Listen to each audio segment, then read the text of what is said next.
Ngayong oras na ito, tapos na ang takot.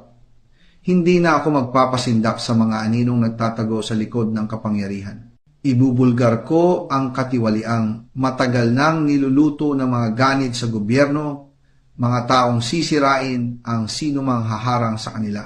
At kung hindi man makarating sa inyo ang video na ito, tandaan nyo, may mga hayop na desperadong patahimikin ako para manatiling nakabaon ang kanilang kasalanan. Sila ang sumisipsip sa kaba ng bayan, sila ang nagpapakabusog habang inuubos ang dugo ng taong bayan. At ngayon, ayaw na nila ng saksi, ayaw na nila ng boses, pero huli na, kaya pakishare ito. Huwag niyong hayaang mabulok ang katotohanan sa dilim. Kung hindi na ako makapagsalita bukas, kayo ang magpapatuloy. Hindi na ito laban ko lang laban, itong hindi nila kayang takasan.